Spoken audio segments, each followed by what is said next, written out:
अस्सलामुअलैकुम जी, कैसे हैं आप सब। उम्मीद करती हूँ आप सब ठीक ठाक होंगे, खैरियत से होंगे। वीज़ा रश की एक नई वीडियो में एक नए टॉपिक के साथ आप सबका वेलकम है।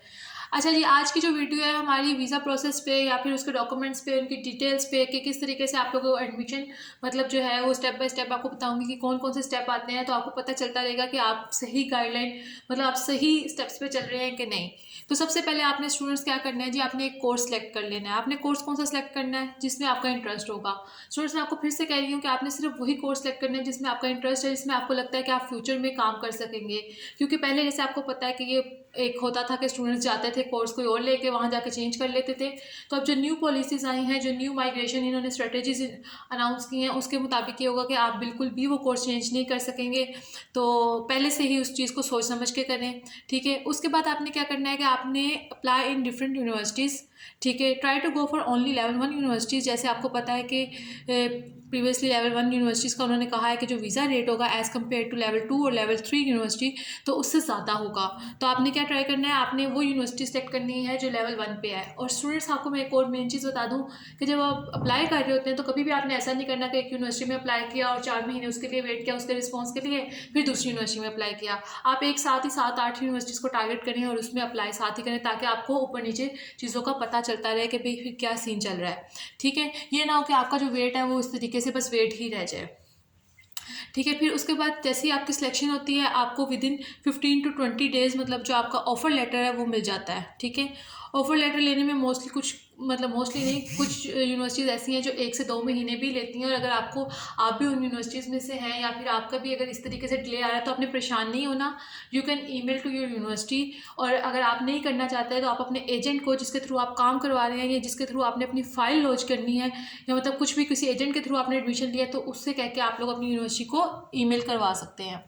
फिर आ जाती है बात जी जीटीई और जीएसटी की। ठीक है, अब आपको पता है कि उन्होंने जीटीई को तो ख़त्म कर दिया है, और जीएसटी की जो डिटेल्स है, जो भी आउटलाइन आएगी या जो भी जिस तरीके से भी होगा, तो मैं जल्द यहाँ अपलोड कर दूँगी ताकि आप लोग के लिए आसानी हो।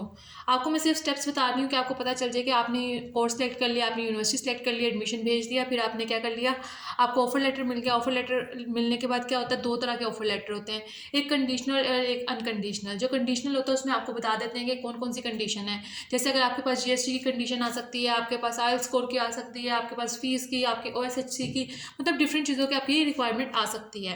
तो जैसे अगर आपके पास कंडीशनल लेटर आ रहा है, तो आपने क्या करना है जी, उसमें से उन कंडीशंस को फुलफिल करना है। और जो अनकंडीशनल होता है उसमें क्या, you are good to go. ठीक है, उसमें आपको कुछ भी करने की ज़रूरत नहीं पड़ती। ठीक है, उसके बाद मैंने जैसे आप बात की थी OSHC की, ओवरसीज स्टूडेंट हेल्थ कवर।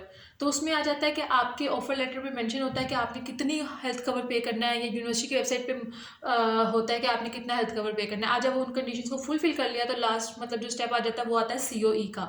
ठीक है, आपको फिर मिल जाती है कन्फर्मेशन ऑफ एनरोलमेंट। अब जो COE मिल जाती है, तो उसका मतलब जो इशू होने में भी मतलब उसको इशू होने में भी 10 to 15 वर्किंग डेज लग जाते हैं। और जैसे ही COE मिली, तो मतलब भाई आपका जो एडमिशन है वो सिक्योर हो चुका है। ठीक है, अब आपने उसके लिए परेशान नहीं होना कि भाई हमारा एडमिशन का क्या बना, ये क्या, COE आपके हाथ में है, आपका एडमिशन हो चुका है। फिर उसके बाद बारी आ जाती है आपके वीज़ा की। तो वीज़ा के लिए आपने क्या करना है, अपने डॉक्यूमेंट्स आपने तैयार करना शुरू कर देने हैं। ठीक है, उन डॉक्यूमेंट्स में क्या है जी, आपको जो रिक्वायरमेंट्स हैं, जैसे आपको पता है कि PTE है या IELTS की है, तो उसकी आपको पता है स्कोर चेंज हो चुका है, तो उसको उस स्कोर के लिहाज से आपने अपने IELTS की तैयारी कर रहे हैं, उसका स्कोर बैंड मतलब जो बैंड है वो तैयार करें। ठीक है, उसका FRC चाहिए होती है आपको, आपको डॉक्यूमेंट्स की अटेस्टेशन चाहिए होती है। उन सब चीज़ों को करवा लें, और उसके बाद आप क्या करेंगे, अपना फ़ाइल को ले लेंगे। ठीक है, वीज़ा फ़ाइल को, वीज़ा फ़ाइल लेने का क्या मतलब है जी, आपने क्या करना है, सबसे पहले जैसे इंडिया में होता है कि आप जैसे COE आती है उससे पहले भी आप अपना मेडिकल करवा सकते हैं, तो आपने ऐसा बिल्कुल भी नहीं करवाना। ठीक है स्टूडेंट्स, मैं आपको यही सजेस्ट करूँगी, ऐसा मत करें। आफ्टर COE जब आपको मिल जाती है, उसके बाद आप अपना जो मेडिकल वो करवाएं। जैसे पाकिस्तान में अजीज़ मेडिकल से हो जाता है, तो उसके लिए आपको अपॉइंटमेंट लेनी पड़ती है, या फिर समटाइम ऐसे होता है आफ्टर 3 PM आप वॉक इन पे भी जाके करवा सकते हैं। ठीक है, उससे होता है उसका समटाइम आपका मेडिकल भी उस टाइम पे हो जाता है, और समटाइम आपको जल्दी की अपॉइंटमेंट भी मिल जाती है। ठीक है, मेडिकल हो गया, उसके बाद आपने क्या करना है, जैसे आपका मेडिकल हो जाएगा वो खुद ही आपका जो मेडिकल है अपलोड कर देंगे ऑफिशियल वेबसाइट पे भी, ठीक है। और अगर कोई इशू आता है, खुदा ना खास्ता कोई इशू आ गया, कोई ऐसी चीज़ आ गई, तो वो क्या करेंगे, वो आपको इन्फॉर्म कर देंगे कि भाई इस तरीके से ईमेल कर देते हैं कि ये चीज़ें, ये इशू आ रहे हैं तो दोबारा करवा लें, ठीक है। फिर जैसे मेडिकल हो जाए तो आप फाइल लॉन्च कर दो, ठीक है। फाइल लॉन्च करने के बाद बायोमेट्रिक को देख लो। पाकिस्तान में बायोमेट्रिक जो होता है वो गैरिज के ऑफिस से होता है, तो आपने क्या करना है कि सुबह जल्दी चले जाओ, वहाँ पे भी अपॉइंटमेंट की ज़रूरत नहीं है, 2-4 घंटे में आपका बायोमेट्रिक का भी सारा काम हो जाता है और फिर मतलब you are good to go. तो ये थी आपकी एक छोटी सी वीडियो, आपने ये सारे काम करने हैं।